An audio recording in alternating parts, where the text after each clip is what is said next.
구독, 알림 설정까지 부탁드립니다.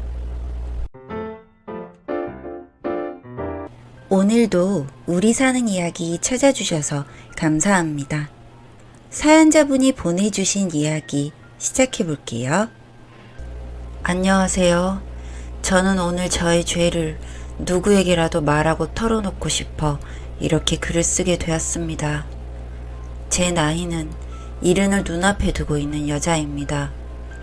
전 어려운 시절에 태어나서 어렵고 힘들게 자랐지요.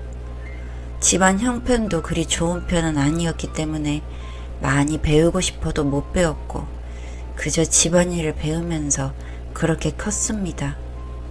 기본 교육만 받고 난 뒤 돈은 벌고 싶어 취직을 했고 관공서에서 그냥 일용직처럼 들어가서 일을 배웠습니다. 사무실 온갖 잡일을 제가 다 맡아서 하는 것이었죠. 그 당시 나이가 어린 편이었고 사무실에서도 그렇게 일하면서 나름 보람도 느꼈던 것 같습니다. 그러다가 일이 났었죠. 그래도 같은 사무실에서 일을 한다고 어린 저도 함께 회식 자리에 챙겨주곤 했었는데 그렇게 술을 마시고 회식 자리에서 같이 시간을 보내면서 당시 나름 직급 있던 분이 저에게 관심을 보였습니다. 평소에도 저에게 일을 가르쳐주면서 다정하게 대해주고 잘 챙겨주던 분이셨죠. 일한 경력이 꽤 되는 분이었다 보니 나이 차이는 꽤 났습니다. 순진했던 저는 그렇게 챙겨주시고 하는 것이 감사했고 단순히 그것을 그냥 호의로 받아들였던 거죠. 그런데 그 사람은 아니었던 겁니다. 회식이 있던 날에 술에 조금 취한 저를 여간병으로 데리고 가서 저에게 몹쓸 짓을 했습니다.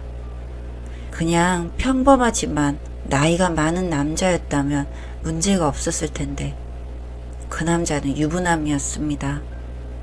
이미 그 사람에게는 자식이 둘이나 있는 상태였습니다. 그렇게 밤을 보내고 난 뒤 전 충격 속에 몇 날 며칠 알아 누웠습니다. 부모님에게도 차마 말할 수 없는 그런 고통의 시간이었습니다. 그런데 저에게 더 충격적인 일이 일어나게 되었죠. 네, 그 하룻밤에 임신이 덜컥 되어버린 것입니다. 이미 며칠을 결근한 상태였고 저는 도저히 그 사람의 얼굴을 볼 수도 없고 신고를 할 수도 없고 그런 상황이었기 때문에 직장을 그만둔 상태였는데 그로부터 5개월이 지나서야 임신이란 걸 알게 되었죠. 매달 있어야 할 것이 없었지만 워낙 불규칙했던 저였기 때문에 그냥 지나갔던 것 같습니다. 그런데 점점 배가 불러왔고 엄마에게 끌려가 병원에서 확인한 임신이었죠. 그 이후로의 일들은 정말 끔찍했습니다. 저는 정말 죽고 싶었습니다만 그 당시 아이를 지을 수도 없는 지경이 되었고 부모님은 남자가 누구냐고 다그쳤고 그 작은 시골 동네에서 순식간에 그 남자의 아이라는 것이 들통나게 되었죠. 제 입으로 말하지 않았는데 어느 날 그 남자의 와이프가 저희 집으로 들어와서 제 머리를 잡아당기고 절 때리며 소리를 질러서 부모님까지 알게 되었습니다. 그 여자는 저에게 온갖 모진 말과 폭력적인 말들을 퍼붓고 갔습니다. 저는 졸지에 그 동네에서 유부남을 꼬셔서 임신까지 한 아주 밑바닥 인생이 되어버렸습니다. 그렇게 저는 부모님에게도 버림을 받았고 그 동네에서도 거의 쫓겨나다시피 그렇게 나오게 되었습니다. 절 낳아주신 엄마마저도 저에게 떠나라고 차라리 죽어버리라고 하셨을 때 전 알았죠. 제 인생은 이제 바닥이 되었구나 하고요. 당장의 뱃속의 아이는 자라고 있고 전 아무것도 없는 여자였습니다. 집에서 쫓겨나는 와중에도 제가 살아야 했기 때문에 엄마가 유일하게 가지고 있던 폐물인 금팔찌를 들고 나왔습니다.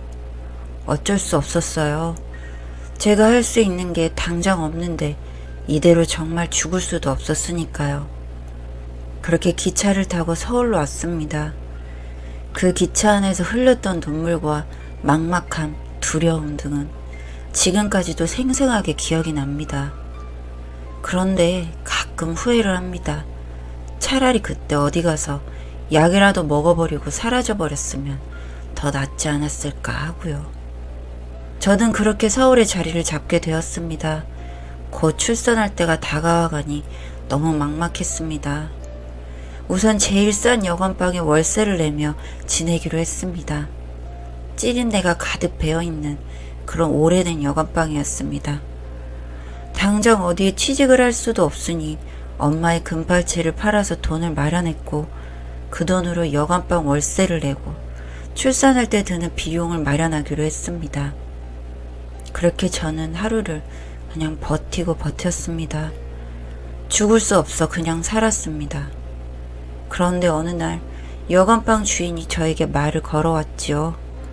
제 사정을 궁금해했고 저는 제 과거가 너무 싫고 힘든데 왜 물어보나 싶어 나를 세워 대답을 했습니다. 그랬더니 그분이 혹시 그 아이를 키우기 힘든 상황이라면 그 아이를 잘 키워줄 수 있는 곳으로 보내는 것이 어떻겠냐고 하더군요. 지금이라면 그런 선택을 하지 않았겠지만 그 당시에 저는 내일 당장이라도 죽으라면 죽을 수 있을 것 같은 상태였던지라 그 이야기에 마음이 갔습니다. 내 한 몸 먹고 살 수 있을지 어떨지도 모르겠고 당장에 낳아놓고 어디 저수지라도 갈 수만 있으면 좋겠다고 생각했는데 이 아기는 무슨 죄인가 싶은 생각이 들었는데 더 좋은 환경에서 자랄 수 있게 해주겠다는 말이 달콤하게 들렸습니다. 여관방 주인의 말은 이 동네에 좀 잘 사는 집이 있는데 그 집에 아기가 생기지 않아서 그 집 시어머니에게 제 이야기를 했더니 관심을 보였다고 하더군요. 그러면서 저만 괜찮다면 제가 낳은 아이를 본인 집안에서 데려다 키우고 싶다고요. 아이의 성별도 크게 상관이 없고 건강한 아이면 된다고 했다는 말과 출산 후 저에게 얼마의 돈을 주겠다고 했습니다.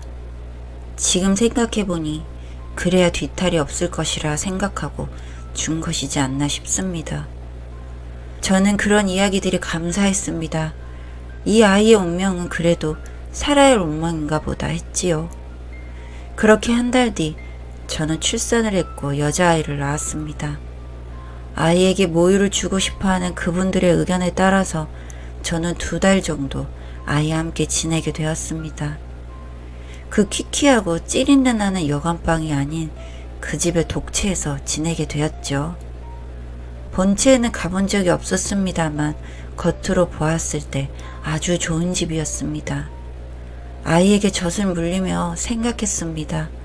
너는 정말 좋은 곳에서 좋은 것만 보고 먹고 그렇게 건강하게 자랐으면 좋겠다고요. 나 같은 엄마 만나서 잘못될 뻔했는데 이렇게 너의 운명이 이곳으로 너를 이끌어 주었나 보구나 하고요. 아이는 날이 갈수록 살이 붙고 예뻐졌습니다. 곧 죽고 싶었던 저에게도 웃음을 지을 수 있게 만들어주는 그런 아이였습니다. 너무 어린 아기라 날 닮았는지 그 사람을 닮았는지 알 수도 없었지만 그저 그 아이의 웃음만 봐도 저는 행복했던 것 같습니다. 그렇게 하루하루가 지나갔고 아기와 헤어져야 할 날이 다가올수록 저는 또 하나의 슬픔이 추가되었습니다만 그런 생각은 혼자 빨리 잊으려고 했습니다. 이 아기를 위해서 나는 최선을 다한 것이고 나는 이 집에서 나가는 대로 죽을 테니 괜찮다고 슬프지 않다고요. 그리고 약속한 그날이 되어 마지막 인사를 하고 저는 그 집을 나왔습니다. 약속했던 돈도 주셨고 받지 않겠다고 했지만 꼭 가져가라고 하시더군요. 이분들은 이것으로 해서 절대 다시 나타나길 바라지 않는구나 라는 마음을 읽고 그 돈을 들고 나왔습니다. 그리고 저는 바로 한강으로 갔습니다. 가장 빨리 죽을 수 있는 곳을 찾다 보니 한강이 있더군요. 그 길로 바로 강으로 갔고 그 강을 바라보며 한참을 앉아 있었습니다. 죽기 직전의 하늘과 바람과 처음 와보는 대도시의 풍경들이 그제서야 눈에 들어오더군요. 그래도 그 시골에서 여기까지 와서 죽을 수 있는 것도 나름 출세한 게 아닐까 하며 혼자 앉아 있었습니다. 그렇게 앉아있는 제 옆에 갑자기 어떤 사람이 와서 앉았습니다. 가방 하나를 툭 던지고 그 위에 털썩 주저앉더군요. 깜짝 놀라서 쳐다보니 죽으려고 왔냐면서 저에게 묻는 겁니다. 그래서 대답도 하지 않고 자리에서 일어나려고 하니 그 남자가 그러더군요. 자기도 3달 전쯤 여기 와서 죽으려고 했었는데 여직 살아있다고요. 어차피 죽을 거면 자기 이야기나 좀 들어주다 가라고요. 그래서 그 사람의 이야기를 들었습니다. 자기는 연년생 아이를 둘 키우고 있는 남자인데 아내가 다른 남자와 바람이 나서 밤에 진 가방 하나 들고 도망가 버렸다고 하더군요. 모아놓은 돈도 없어서 결혼식도 못하고 그냥 그렇게 살고 있다가 아이까지 둘이나 낳았는데 핏땡이를 두고 그냥 나가버렸다고요. 그래서 애들과 함께 죽어버릴까 싶어서 여기 왔었다고요. 그런데 죽어야겠다고 마음먹고 집으로 돌아가니 잠들어 있는 아이들과 나이 드신 어머니를 보니 너무 비겁하더란 생각이 들었다고요. 그래서 여직 살아있다면서 웃으며 말하더군요. 그러면서 저에게 아직 나이도 젊은데 단 몇 년이라도 이 세상 어떻게 돌아가는지 좀 보고 싶지 않냐고 물었습니다.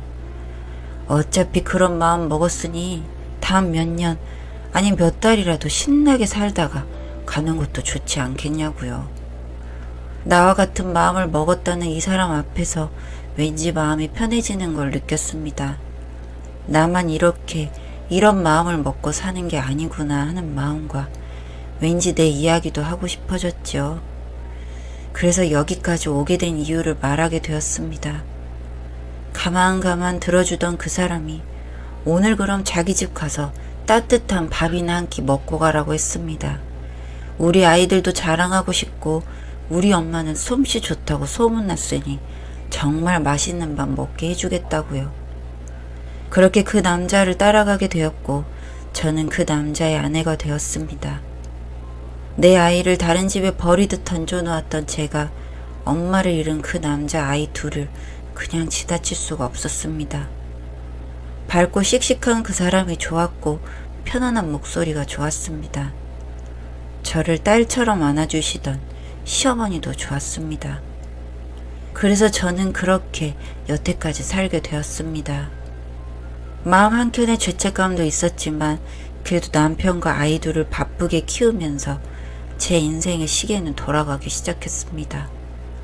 여느 부부처럼 다툴 때도 있고 힘들 때도 있었지만 대체적으로는 행복했다고 생각합니다. 그렇게 저희 아들들은 잘 커주었습니다.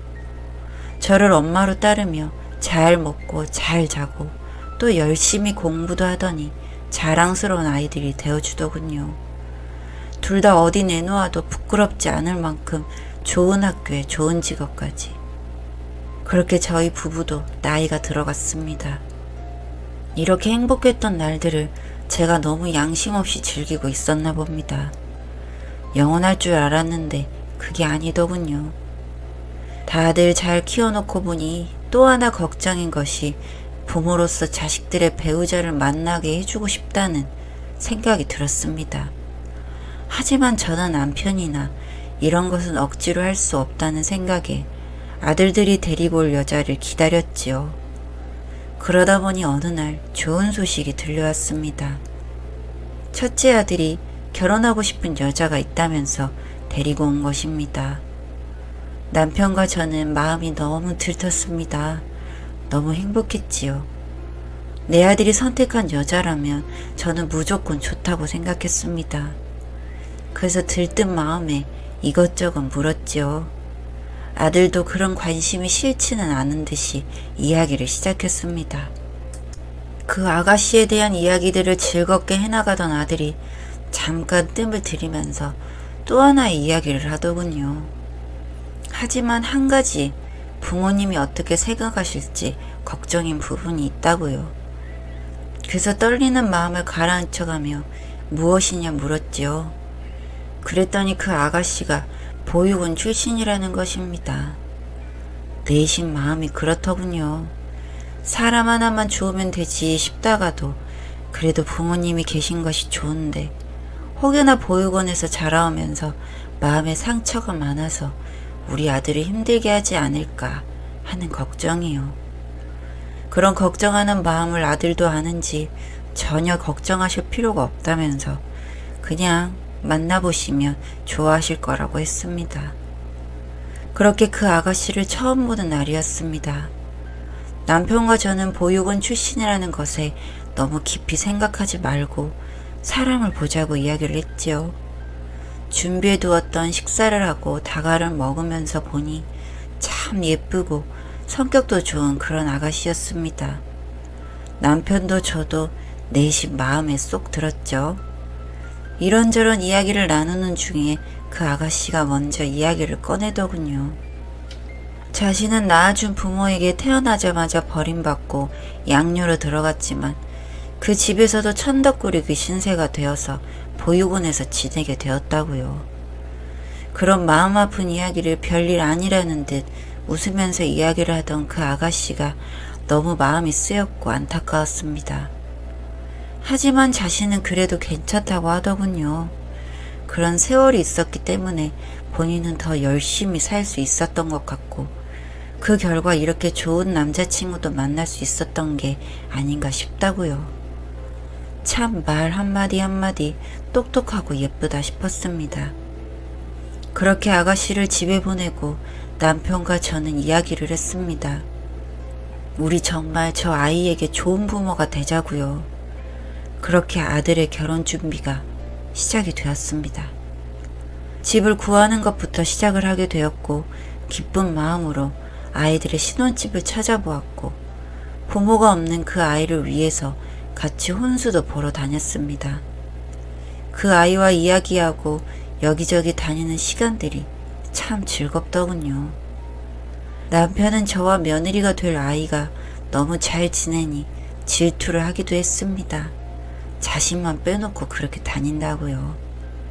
그런 질투도 즐겁다 느껴질 만큼 행복했던 나날들이었습니다. 그러다가 어느 날인가 그 아이가 묻더군요. 우리 첫째 아들에게 들었다면서 낳아주신 어머니가 아니신 걸로 알고 있다고요. 저는 내심 속으로 놀라긴 했습니다. 그런 이야기까지 벌써 했나 싶기도 했지만 숨길 일도 아니란 생각이 들더군요. 그래서 맞다고 했고 그 아이와 저는 과거의 이야기들을 하게 되었습니다. 저는 지난 과거 이야기를 하는 것이 어색할 줄 알았습니다. 그 옛날 남편에게 말한 이후로 어느 누구에게도 이야기해 본 적 없던 죽고 싶었던 내 과거 이야기를 이 아이에게 하고 있는 제 자신을 발견하고는 저도 참 놀랐습니다. 하지만 저는 단 하나의 과거인 딸 하나를 다른 곳으로 보냈다는 말은 하지 못했습니다. 그것만큼은 말할 수가 없었지요. 자연스럽게 제 이야기에서 그 아이의 이야기로 넘어가게 되었고 그 아이의 이야기를 듣는데 저는 충격에 말을 잃었습니다. 과거의 자신은 부잣집에서 지냈으나 그 집안에 아이가 생기면서 자신은 학대받기 시작했다고 하더군요. 친모인 줄 알았던 엄마가 친모가 아니라는 걸 밝혔고 그동안 시어머니 때문에 참고 살았던 자신의 엄마가 본색을 드러내며 자신을 못살게 괴롭혔다고요. 자신은 그때 너무 큰 충격에 아주 힘들었다고 했습니다. 그 시기가 사춘기였던 때라 더욱더 힘들었다고 하더군요. 결국엔 그 집에서 내쫓김을 당했다고 했습니다. 사춘기 반항심에 자신도 못된 짓들을 했다고 하더군요. 그러다가 결국엔 집에서 맞았고 거기에 반항을 하다가 그 집 아이에게 상처를 냈고 그렇게 그 길로 보육원으로 가게 되었다고요. 너무너무 마음이 아팠습니다. 그 아이 살아온 인생이 저만큼이나 아팠던 것 같아 속이 다 쓰렸지요. 그러면서 자신이 어릴 적에 살던 동네가 어디라고 말을 하는데 저는 마음이 한번 쿵 내려앉았습니다. 그 아이가 말했던 곳이 제가 제 자식을 두고 온 그것과 일치했으니까요. 그리고 나니 설마 하는 생각이 들더군요. 그럴 리 없다 생각하면서도 마음이 불안해져도 그 순간 그 아이의 무릎에 시선이 갔습니다. 어릴 적 그 점이 있더군요. 특이하게도 빨간 점이 무릎에 있던 그 아기였습니다. 그 아이가 제 얼굴을 살피며 안색이 안 좋다고 하는데 그때서야 저와 닮은 듯한 그 아이의 얼굴이 눈에 들어왔습니다. 도저히 다리가 떨려서 서 있을 수조차 없어지자 저는 아이에게 몸이 안 좋아 먼저 들어가겠다고 하고 집으로 갔지요. 그 길로 그 아이가 있었다던 보육원에 전화를 걸었고 저는 제가 그 아이의 엄마인 것을 알게 되었습니다. 하늘이 무너지는 것 같더군요. 좋은 집에서 잘 살고 꽃같이 컸겠거니 했던 나의 딸이 그 집에서 천덕꾸러기 취급을 당하고 학대를 당하다가 결국엔 보육원에서 홀로 외롭게 자랐다니요. 그것도 모르고 저는 두 아들을 키우면서 따뜻한 밥을 목구멍으로 넘기고 살며 행복하다 생각하며 지내고 있었다니요.